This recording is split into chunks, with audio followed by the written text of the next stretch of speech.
Hello everyone, welcome back to our channel Ladder Up, where we dive into the most insightful and inspiring books. Today we're exploring a transformative book focused on harnessing the power of a positive mental attitude to achieve success. Whether you're looking to uplift your personal life or catapult your professional career, this summary will equip you with key principles that can lead to profound changes, so make sure you stick around till the end to discover how you can shift your mindset and unlock new possibilities. Do you have a goal that you truly want to achieve? Are you eager to learn how to eliminate anger, fear, and self-doubt? Do you wish to enhance your motivation and the ability to steadfastly pursue your dreams? If your answer is yes, then this book is for you. Napoleon Hill discusses various principles essential for success and consistently emphasizes the importance of a positive mental attitude for leading a fulfilling life. In this summary, you will hear stories from many different individuals that are not only intriguing but also highly inspiring. You will learn how to unleash the power of a positive mental attitude, where the road to achievement begins. S.B. Fuller was the son of a farmer in Louisiana. Fuller began working on the farm at the tender age of 5. The people in his small village had resigned themselves to their poverty, believing that no matter what they would always remain poor, because it was God's will. However, Fuller's mother told him, "It is not God's will that we are poor." Your father never desired to be wealthy. He never tried to earn money by doing something else. As Fuller grew up, his heartfelt desire was to earn a significant amount of money. His passion was evident. He believed that the easiest way to make money was to sell something. So he started selling soap and continued this for 12 years. One day, the company that supplied him with soap decided to sell their business for $150,000. Fuller considered buying the company. He used his savings of $25,000 from the past 12 years to make the first payment. He then promised to pay the remaining $125,000 within the next 10 days. During his 12 years in the small soap business, Fuller had built a strong network with various businessmen. With their help, he raised $115,000. However, he was still $10,000 short. On the night of the 10th, Fuller drove around, determined not to return until he found a business organization that could help. Soon after, he saw a light on in a contractor's office. He went inside and confidently asked, "Would you like to earn an $11,000 profit?" With the contractor agreed. Fuller promptly said, "Then you need to lend me $110,000. He showed the contractor a list of businessmen who had lent him money and explained his soap business. As Fuller left, he had a check for $10,000 in his pocket. The next morning, he became the owner of the company that he once bought supplies from. Fuller's secret to success was knowing what he wanted and continually moving forward with a positive mental attitude to turn his dreams into reality. You see, every person possesses a hidden magical talisman with two sides like a coin. One side is PMA, the positive mental attitude, and the other is MA, the negative mental attitude. It solely depends on you which side you choose. Imagine wearing this magical talisman every day. You have tremendous power within you, and you can choose between PMA or MA. If you choose PMA, you are undoubtedly going to achieve great success. You can change your world. Irvin Ben Cooper was one of the most respected judges in America. However, when he was young, he was one of the most cowardly kids in his village. Ben spent his childhood near a shanty in Missouri. His family had come to settle there from another country. His parents worked as tailor, and their family had to make do with very little money. Ben used to pick up coal from the railway tracks to take home so they could burn it at night to keep warm and avoid sleeping in the freezing cold. Often on his way, 3 bully boys would wait for him, ready to beat him up. Because of this, fear settled in Ben's mind. During his free time, Ben used to read stories written by Horatio Alger, which depicted tales of brave heroes. Reading about their bravery inspired Ben to be courageous. As well, the tales of courage instilled a positive mental attitude in his subconscious mind. A few months later, Ben went back towards the railway tracks. He saw the 3 bully boys approaching him. For a moment, Ben felt the urge to run away, but the confidence gained from those books had made him strong. Ben decided to confront the boys. Not only did he stand up to them, but when a fight broke out, he fought back fiercely. This time, it was the bullies who fled in fear. From that day onwards, Ben was never a victim of fear again. Do you wonder what was so special about that day? That day, Ben had considered himself as the hero of Alger's books, and as a result, he gave a strong response to the bullies. This belief remained with him. As he grew, he went on to study law and used the law to punish many gangsters. Ben provided the best defense possible for the oppressed. In this way, he gradually became a successful judge. You too can change your life like Ben did. Perhaps you are currently struggling with financial difficulties or facing challenges every day, but always remember that if you change your mindset and behavior, you can change any situation. Imagine facing a difficult situation or being with someone who is very upset. If you show a little compassion and positivity, you will eventually solve that problem. Getting angry or reacting negatively is easy, but if something is difficult, it is to change oneself. But you can try, can't you? The moment you change your behavior, you will start attracting good and positive things into your life. Clear the cobwebs from your thinking. Once there was a Greek philosopher who lived in a town by the sea he wanted to travel to. Carthage. Being a logical and wise man, he began to list on paper the reasons why he should not make the journey to Carthage. He noted that there were many risks involved, such as getting sick from the boat ride. Possibly his boat could not withstand a storm and might sink, or he could be captured by pirates and turned into a slave. All these risks indicated that he should not travel. However, his desire to go was very strong. Thus, he set out on the journey, and remarkably, he reached his destination comfortably and returned home safely. Today, you are what you are because of your thoughts. What you think and how you think depends solely on you. When you blame others, feel sorry for yourself, and make excuses, you fill your mind with a negative mental attitude. You need to clear these cobwebs from your mind. Suppose there's a misunderstanding with someone. First, look within yourself. You might realize that the problem is that you have filled yourself with negative thoughts. Therefore, don't blame others. First, become positive yourself. Will you dare to explore the powers of your mind? Ralph Webner had a severe heart attack and was immediately taken to the hospital. After some time, he slipped into a coma. On one side, his family prayed fervently to God, while on the other, the team of doctors did everything they could. Even after 6 hours, there was no improvement in Ralph's condition. The doctor left the room, assigning the responsibility of his care to 2 nurses. Ralph could not move any part of his body, but he could hear the voices of the 2 nurses. He heard one of them say, "I think he's not breathing. Do you hear anything?" The other replied, "No." They repeated this several times. Ralph heard them, but could not show that he was still alive. He couldn't even gesture with his finger. In this situation, Ralph remembered a story about self-motivation he had read some time ago. It said, "If you truly believe you can do something, you can indeed achieve it." Remembering this, he tried to open his eyes, but initially failed. Ralph tried again, commanding his eyes to open, and after some effort, he heard a nurse say, "I saw his eyelid flutter. This patient is still alive." Ralph kept trying, and eventually one of his eyes opened, and soon after both did. The nurse immediately called the doctor, and they began efforts to fully revive him. Our minds are divided into 2 parts, the conscious and the subconscious. These 2 parts work together. Your mind possesses many known and unknown mysterious powers. If these powers are used correctly, they can bring you happiness and success. Your subconscious mind sends messages to your conscious mind, so you should fill your subconscious with positive thoughts. Write your goals on a paper and read it every day with 100% focus and belief. For example, if your goal is to become wealthy, write, "My goal is to be a millionaire by 2025." Your goal should be crystal clear with no room for confusion. Repeat it daily. In this way, you prepare your subconscious mind, and soon you will find a way to turn this goal into music. Reality got a problem that's good. In 1939, North Michigan Avenue in Chicago was a business area facing a significant problem. 90% of its corporate buildings had no tenants, and Chicago's real estate market was surrounded by negativity. Suddenly, one day, a building manager arrived with a positive mental attitude. Within a year, every apartment in his building was rented out. How did he achieve this? The answer is that the building manager knew exactly what he wanted. He set a clear target for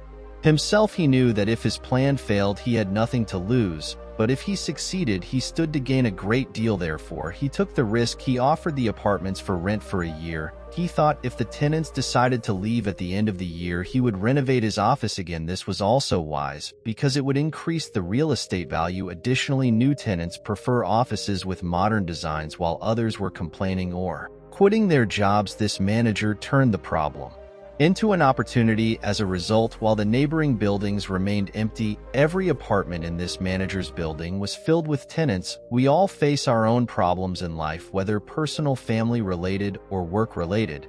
But only those who transform these challenges into opportunities truly succeed. Learn to see. George Campbell was born unable to see due to bilateral congenital cataracts despite his parents doing everything possible for his treatment. There was no cure available from the doctors. George's parents never let him feel as though he was blind. By the time he was 6, he never felt like he lacked anything. One day while playing, George's friend forgot he was blind and threw a ball towards him, exclaiming, "Hey, look out, you're going to get hit by the ball." But by then the ball had already hit George. He wasn't hurt, but he was surprised that he hadn't known the ball was coming his way. Why didn't he see it coming? When he got home, he asked his mother this question. His mother lovingly took his hand and for the first time told him that he was blind, explaining it with a positive mental attitude. She said, "These 5 fingers represent our 5 senses: sight, hearing, touch, taste, and smell. Each sense organ sends signals to our brain." Then she closed one of George's fingers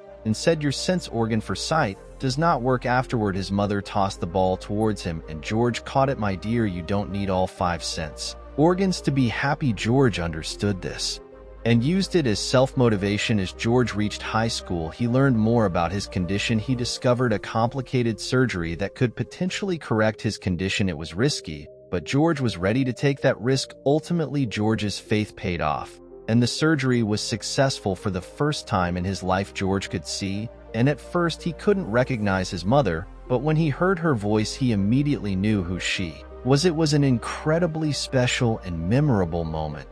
For his family, we all think that we see with our eyes, but in reality we see what our brain shows us. Therefore, we should always send proper messages to our brain.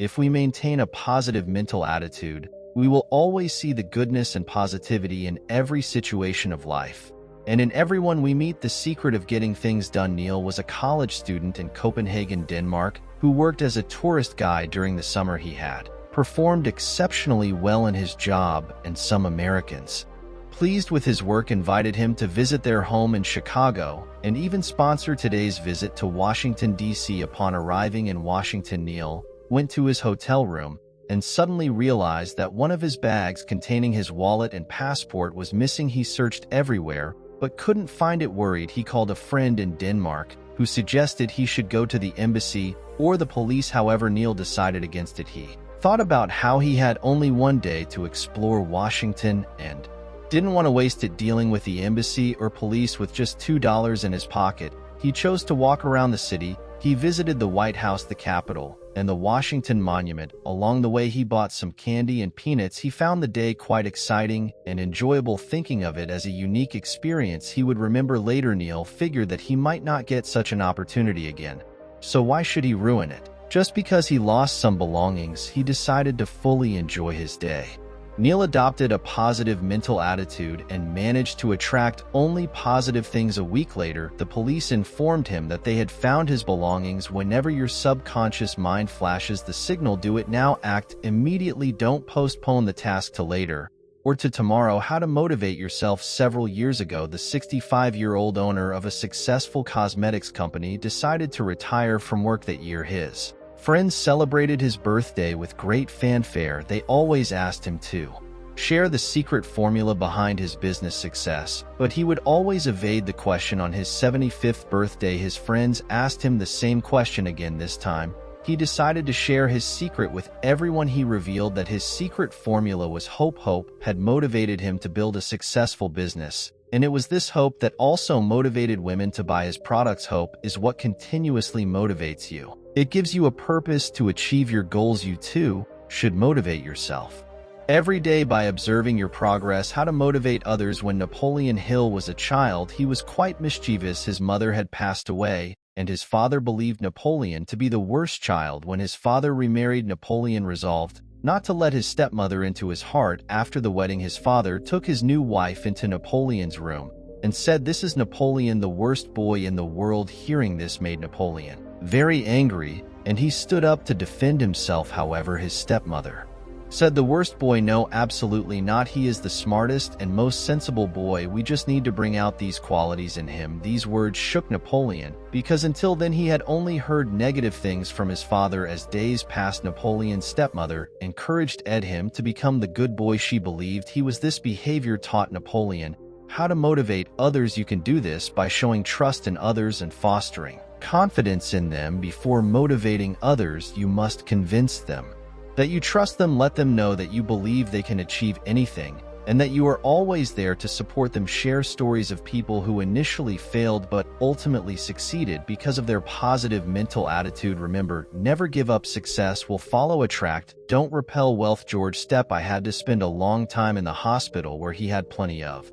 time to read and think. He read the popular book Think and Grow Rich, which helped him understand the value of money. After finishing the book, George came up with the idea of selling shirtboards. Shirtboards are used to fold iron clothes, and laundry shops were willing to buy them for $4 each. George thought about printing advertisements on each shirtboard so that he could charge advertisers and earn extra money. After leaving the hospital, George started his business. Initially, he faced many challenges but saw them as steps leading to success. His business gradually progressed, and to accelerate it, George came up with an idea. He printed advertisements on one side of the board and started printing puzzles, recipes, and games on the other side. His customers loved this new concept, and the demand for his product increased. George became successful because he read many books and planned his activities properly. Most successful people read self-help books which help them stay positive. Thinking attracts success and wealth. It's crucial to have high goals and to write them down. When you write down your goals, they automatically register in your brain, and subconsciously you begin planning for them. How to find satisfaction in your job. Jerry O. Sam was a sales manager who loved his job and always gave 100%. Like all of us, he had days when he faced significant challenges and felt disheartened. Therefore, he started reading self-help books and learned 3 important lessons. First, control your negative emotions. Second, set high goals for your job. Third, learn the principles of success and apply them. Jerry's reading habit helped him face every challenge with a positive mental attitude. He studied the company manual and applied what he learned to his job. Jerry stepped up as a leader and began to motivate his colleagues. Together, they increased the company's sales significantly. Jerry received a promotion, but more than the promotion, he was happy that he could add great value to the job he loved. So much satisfaction is the joy you get from doing your work. It depends on your mental attitude, and only you have control over it. Develop a habit of reading self-help books. These books will help you learn, think, and plan for success. Your magnificent obsession. Once a wealthy businessman encountered a man in his office from the Boys Club of America who was asking for a small donation. Hearing the request for donations upset the businessman. He said, "Every day countless people come asking for help, so please leave my office immediately." The visitor stood calmly and simply said, "Sir, I understand that you might not want to give your wealth to the poor. However, I have something I definitely want to give to you, a small blessing. God bless you, sir." After saying this, the man left. The businessman couldn't stop thinking about the man's words. A few days later, he visited the club and met the man. He pulled out a check for $500,000 and said, "I want to make a donation, but I have one request. Please don't tell anyone who made this donation. I don't want people to think I'm kind. I don't want children to aspire to be like me." A ruthless and sinful man. Giving is an essential part of success. The more you give, the more blessings you receive. You may not always have the money to help, but you can still offer kindness, blessings, and hope with your words. If you help others, you will find more happiness and success. It provides a peace that no world wealth can offer. Conclusion. So you've learned about achieving success through a positive mental attitude. PMA. If you change your attitude, you can change your life. Remove the traps of negative thinking such as fear, anger, and self-doubt from your mind. These only weaken and frighten you. Instead, cultivate courage and compassion within yourself. If you truly believe you can, you will find a way. Never be discouraged by failure. See it as an opportunity leading to success. You are the leader of your own thoughts. View every situation with a positive perspective. Just trying to do this can bring significant changes to your life. Before asking for a raise or a promotion, ask yourself, do I really deserve this? Have I added value to the company? Instead of thinking about what the company can do for you, think about what you can do for the company. Rise above focusing on yourself and try to understand others. Promote qualities like kindness and honesty within yourself. Open your heart and help others. If you are capable, believe that the more you give, the more you will receive back. This is a law of nature. What you give will return to you. The truly successful people are those who are ready to share and give more value to others, you have the freedom to choose between the two sides of the coin. If you choose a positive mental attitude, nothing can stop you from advancing. If you choose negativity, no one can save you from sinking. What you choose is entirely up to you. Thank you for staying with us until the end. I hope this summary not only provided you with valuable insights, but also inspired you to take action. If you found this summary helpful, don't forget to like, subscribe, and click the bell icon so you never miss out on our future summaries. We love sharing content that can truly make a difference in your life. Before you go, please drop a comment below sharing one positive change you plan to implement from today's lesson. Remember, your attitude shapes your future, and the journey to success begins with a single step. See you in the next summary on Ladder Up.